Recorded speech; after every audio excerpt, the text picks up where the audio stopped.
Hello दोस्तों, आप लोगों को मेरा सादर प्रणाम। कैसे हैं आप लोग। ये कहानी बहुत सुंदर है, अंत तक जरूर सुने। बहुत समय पहले एक राजा था। वह अपनी न्यायप्रियता के कारण प्रजा में बहुत लोकप्रिय था। एक बार वह अपने दरबार में बैठा ही था कि अचानक उसके दिमाग में एक सवाल उभरा। सवाल था कि मनुष्य का मरने के बाद क्या होता होगा। इस अज्ञात सवाल के उत्तर को पाने के लिए उस राजा ने अपने दरबार में सभी मंत्रियों आदि से मशवरा किया। सभी लोग राजा की इस जिज्ञासा भरी समस्या से चिंतित हो उठे।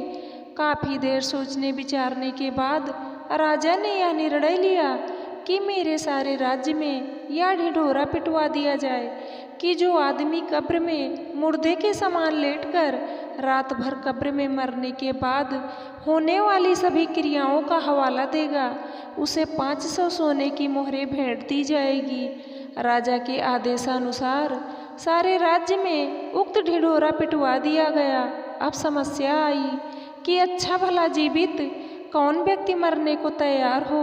आखिरकार सारे राज्य में एक ऐसा व्यक्ति इस काम को करने के लिए तैयार हो गया जो इतना कंजूस था कि वह सुख से खाता पीता सोता नहीं था। उसको राजा के पास पेश किया गया।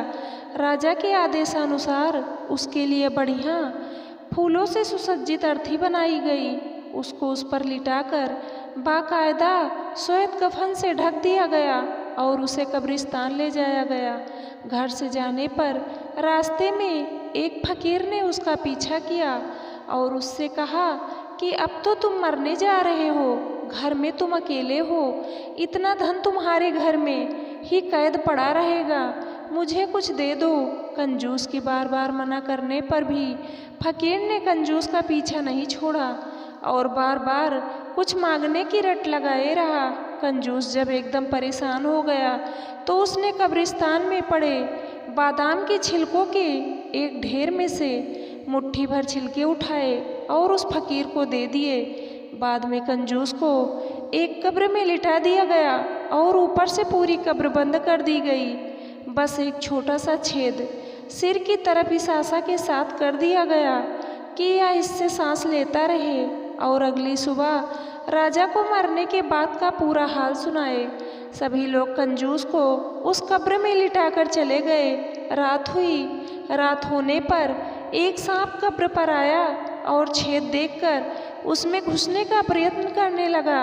यह देखकर कब्र में लेटे कंजूस की घबराहट का ठिकाना न रहा। सांप ने जैसे ही घुसने का प्रयत्न किया तो उस छेद में बादाम के छिलके आड़ बनकर आ गए। सुबह होते ही राजा के सभी नौकर बड़ी जिज्ञासा के साथ कब्रिस्तान आए और जल्दी ही कब्र को खोदकर कंजूस को निकाला। मरने के बाद क्या होता है यह हाल सुनाने के लिए कंजूस को राजा के पास चलने को कहा। कंजूस ने राजा के नौकरों की बात को थोड़ा भी नहीं सुना। वह पहले अपने घर गया और अपनी तमाम धन संपत्ति को गरीबों में बांट दिया। सब लोग कंजूस की अचानक दान करने की इस दयालुता को देखकर हैरान में पड़ गए। उनके मन में कई सवाल उठने लगे। अंत में कंजूस को राज दरबार में पूरा हाल सुनाने के लिए राजा के सामने पेश किया गया।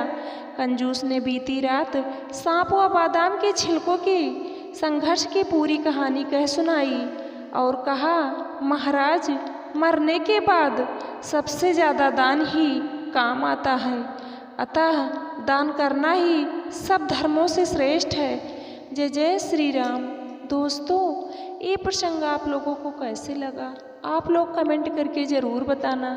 चैनल को सब्सक्राइब करना, वीडियो को लाइक करना, शेयर करना। वीडियो को अंत तक देखने के लिए आप लोगों का तहे दिल से धन्यवाद।